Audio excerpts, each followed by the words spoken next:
Today we are gathered here to discuss another practical related to the galvanometer. Today we are going to find out the internal resistance of a galvanometer by using half deflection method.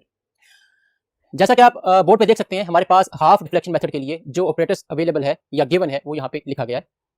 Next आप ये देख सकते हैं कि हमारे पास जो circuit diagram है हमारे इस प्रैक्टिकल के रेलेवेंट वो ये गिवन है, जिसमें आप देख सकते हैं हमने कितनी नंबर ऑफ कीज या रेजिस्टेंस बॉक्सेस को यूज किया हुआ है और साथ ही हमने गैल्वेनोमीटर को भी यूज किया है. हमारा ये ऑपरेटर्स जो है गैल्वेनोमीटर की इंटरनल रेजिस्टेंस को फाइंड आउट करने के लिए लगाया गया है. आइए अब देखते हैं कि हम इस सर्किट को मैनुअली टेबल पे कैसे अटैच कर सकते हैं, कनेक्ट कर सकते हैं. ये आपका ऑपरेटर्स है जो आपने गैल्वेनोमीटर की रेजिस्टेंस फाइंड आउट करने के लिए यूज करना है. We are going to find out the resistance of galvanometer by using half deflection method, जिसके अंदर हम यहाँ पे दो बैटरीज यूज़ कर रहे हैं और यहाँ पे हमारे पास दो वन वे कीज़ यूज़ हो रही हैं. हमारी कनेक्टिंग वायर्स के अलावा यहाँ पे हमारे पास दोनों रेजिस्टेंस बॉक्सेस यूज़ हो रहे हैं, जो हमारा एक हाई रेजिस्टेंस बॉक्स है और एक लो रेजिस्टेंस बॉक्स है. यहाँ पे हमारा जो लो रेजिस्टेंस बॉक्स होगा वो एज अ शंट के तौर पे यूज़ होगा, शंट रेजिस्टेंस के तौर पे यूज़ होगा और हम इसको गैल्वेनोमीटर के साथ पैरेलल अटैच करेंगे. आइए अब हम अटैच करते हैं अपने सर्किट को.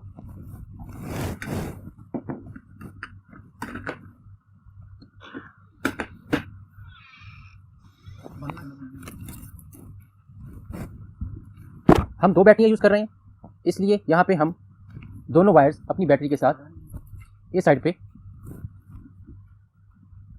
कनेक्शन के लिए नोब्स यूज़ करेंगे. स्टूडेंट्स एक बात का ख्याल रखिए कि आपने हमेशा बैटरी का पॉजिटिव टर्मिनल गैल्वेनोमीटर के पॉजिटिव टर्मिनल से अटैच करना है. बैटरी के नेगेटिव टर्मिनल के साथ हम ये की अटैच करेंगे, लेकिन इस की पिन को निकाल दें और इस की दूसरे टर्मिनल के साथ हम हाई रेजिस्टेंस बॉक्स के टर्मिनल को अटैच करेंगे.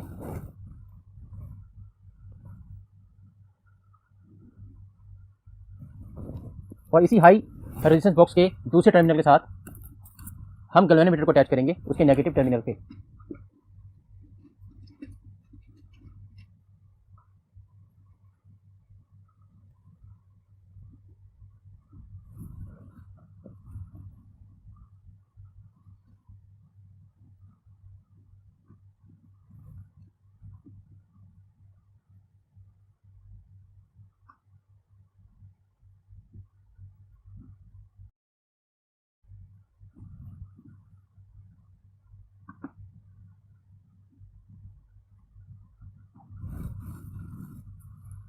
हमारी शंट रेजिस्टेंस के लिए ये की मौजूद है.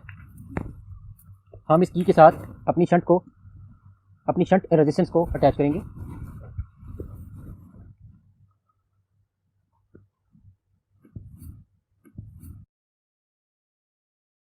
और इस की का दूसरा टर्मिनल हम गैल्वेनोमीटर के नेगेटिव टर्मिनल के साथ अटैच करेंगे.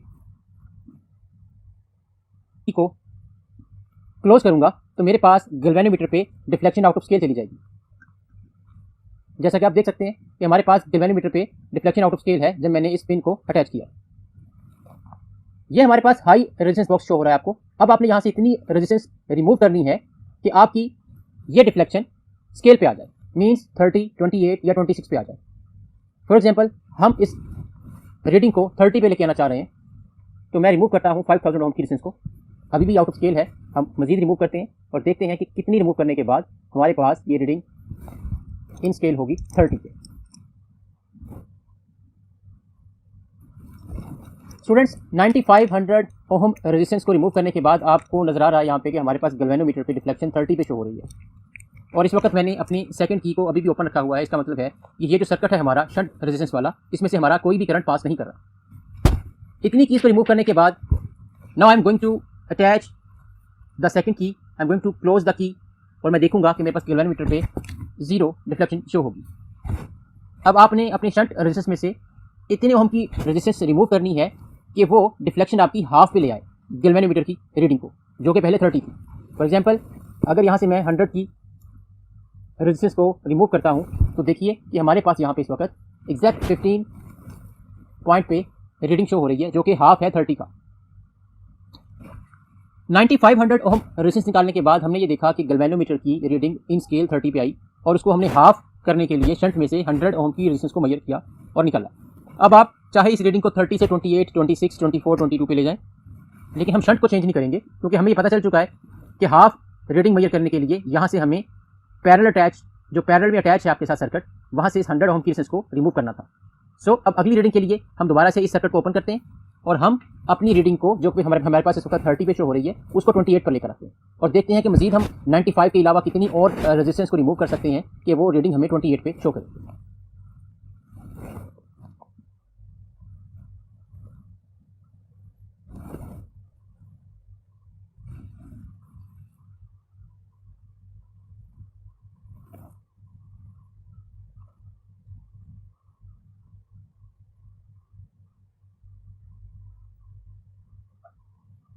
स्टूडेंट्स अगर हम काउंट करें 5, 6, 7, 8, 9, 10 एंड 100, 10,000 100 ओहम की रेजिस्टेंस को रिमूव करने के बाद मुझे यहाँ पे रिफ्लेक्शन 28 पे शो हो रही है। अब अगर मैं इस की को क्लोज करूँगा तो रिफ्लेक्शन मुझे 14 पे शो होनी चाहिए। वो एग्जैक्ट 14 पे शो हो रही है। ये हमारी सेकंड रीडिंग है। थर्ड रीडिंग लेने के लिए हमें ऐसा करना है कि यहाँ से मजीद इतनी रेजिस्टेंस को रिमूव करना है कि हमारी रीडिंग 26 पे चली जाए। आर क्रॉस एस को, अब आर क्रॉस एस के यूनिट्स, अब नेक्स्ट स्टेप आता है कि how we can take a suitable scale for R readings. तो स्केल के लिए राइट टॉप मोस्ट कॉर्नर पे हम स्केल प्लॉट करेंगे along x axis, one big box would be equals to, or one small box would be equals to. Similarly, how we can find out y axis, one big box and one small box.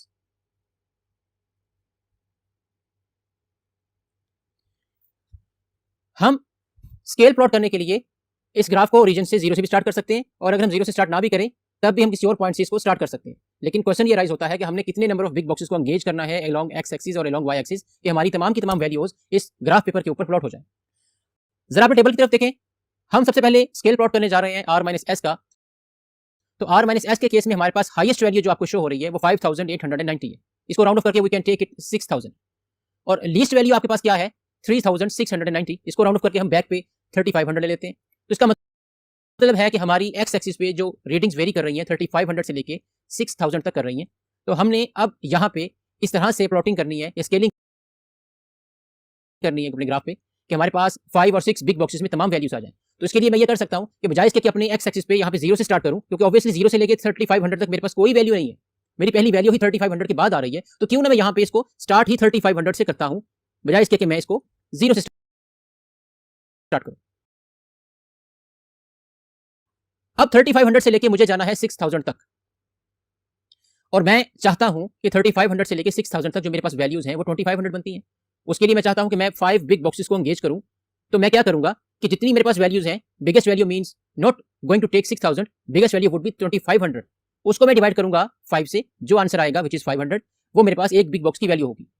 तो मैं start कर रहा हूं 3500 से, 3500 से लेके यहां तक जो वैल्यू होगी वो क्या होगी 4000 ohm, 4400, it's 5000, it's 5500 and it would be 6000 ohm। इसी तरह से हम अगर y एक्सिस के लिए देखें r क्रॉस s वाले कॉलम को, तो वहां पे आपके पास जो लीस्ट वैल्यू है वो 418,000 है और जो हाईएस्ट वैल्यू है वो 660,000 है, जिसको हम स्टैंडर्ड फॉर्म में 10⁻³ की फॉर्म में भी लिख सकते हैं। तो इसको अगर हम राउंड ऑफ करते हैं तो हम अपना स्टार्ट कर सकते हैं लीस्ट वैल्यू को 400 इंटू 10⁻³ से, जो कि हमारे पास 418 था। तो 418 की बजाय मैं उसको 400 ले लेता हूँ और जो लीस्ट वैल्यू, जो हाईएस्ट वैल्यू है मेरे पास 660, 100,000, उसको मैं 700 लेता हूं। यहां पर भी हम यही करते हैं कि हम 50 का डिफरेंस क्रिएट कर लेते हैं। वो कैसे? Starting from 400 into 10⁻³ to 450 into 10⁻³, 500 into 10⁻³, similarly 550, 600, 650 and 700। Scale हम बना चुके हैं और उसके मुताबिक हमारे पास एक्स एक्सिस पे एक बिग बॉक्स की वैल्यू 500 ओहम को शो करती है। हम यहाँ पे लिख सकते हैं 500 ओहम। और स्मॉल बॉक्स की वैल्यू क्या शो करेगी? अगर एक बिग बॉक्स 500 को शो करता है तो स्मॉल बॉक्स के लिए हम 500 को 10 पे डिवाइड करेंगे और एक स्मॉल बॉक्स की वैल्यू हमें 50 ओहम को शो करेगी। इसी तरह अगर आप देखें हमारे पास वाई एक्सिस पे एक बिग बॉक्स की वैल्यू अगर होती है हमारे पास 50, मींस 450 माइनस 400 ऑब्वियसली 50, 50 इंटू 10⁻³ ये 50,000 ओहम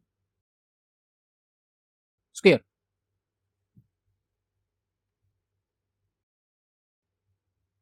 इट्स ओहम स्क्वायर। तो एक स्मॉल बॉक्स की वैल्यू क्या होगी? ऑब्वियसली इसको हम 10 पे डिवाइड कर देंगे, तुम्हारे पास यही आंसर 10 की पावर में एक कम होकर आ जाएगा, means 2 ohm square. Now we are ready to plot our point. हमारा फर्स्ट पॉइंट क्या है? हमारा फर्स्ट पॉइंट है 3690 पे, जो कि 3500 थोड़ा सा आगे होगा। हमारे पास यहाँ पे फर्स्ट पॉइंट जो आ रहा है टेबल के मुताबिक वो 3690 आ रहा है। उसके लिए हमें ये पता होना चाहिए कि वाई एक्स एक्सिस पे हमारे पास एक स्मॉल बॉक्स की वैल्यू क्या है, 50 है। तो 3550 में 50 ऐड करूंगा तो 3550 आ जाएगा।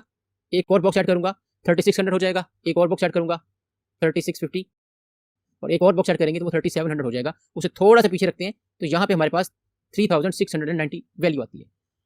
अब हमने अगला पॉइंट प्लॉट करना है जो कि हमारे पास है 418,000 का, यानी कि 418 का। हमारे पास एक स्मॉल बॉक्स वाई एक्सिस पे 50 × 10⁻2 को शो करता है, या यूं कह लें कि 5 × 10⁻3 की वैल्यू को शो करता है, और हमें वो वैल्यू 418 तक चाहिए। तो अगर एक स्मॉल बॉक्स 5 को शो कर रहा है यहाँ पे लेट्स सपोज, तो हम ऐड करते हैं 405, 410, 415, 420। थोड़ा सा इसके नीचे आएंगे, ये हमारे पास पहला पॉइंट जो हमने प्लॉट कर लिया। इसी तरह से हमारे पास सेकंड पॉइंट है जो कि 4090 पे है हमारे पास। तो 4090 के लिए हम देखेंगे कि ये हमारा 4000 है, एक स्मॉल बॉक्स की वैल्यू 50 है, ये 4050 हुआ, 4100 हो गया। थोड़ा सा पीछे 4090 आएगा, और वाई एक्सिस पे हमारे पास वैल्यू है वो according to the table 460 to 100,000 है। तो 462 जरा लोकेट करते हैं कहाँ पे,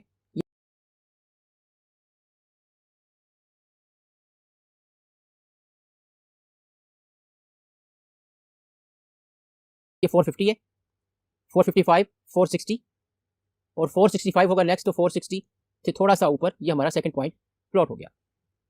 नेक्स्ट पॉइंट हमारे पास है 4440 अकॉर्डिंग टू आवर टेबल 4440। तो ये हमारे पास अगर 4500 है, इससे एक स्मॉल बॉक्स बैक पे जाएंगे तो ये हमारा 4450 बनता है। इससे थोड़ा सा पीछे ये 4440 होगा। वाई एक्सिस में हमारे पास थर्ड रीडिंग के लिए 500,000 ओहम स्क्वायर की वैल्यू आ रही है। तो अब चलते हैं, ये 450 है, ये हमारा 500, और उसके बाद हमने एक स्मॉल बॉक्स और ऐड करना है। ये हमारा थर्ड पॉइंट है। फोर्थ पॉइंट के लिए हमारे पास एक्स एक्सिस पे जो वैल्यू है वो 4890 ओम की है, उसे लोकेट करते हैं 4800 और 49 लेट्स से। तो एक स्मॉल बॉक्स की वैल्यू हमारे पास एक्स एक्सिस पे 50 ओम है, तो 5000 से जरा एक स्मॉल बॉक्स को सब्ट्रैक्ट करें, क्या आंसर आएगा 4950। एक और को सब्ट्रैक्ट करते हैं तो 4900 आ जाएगा।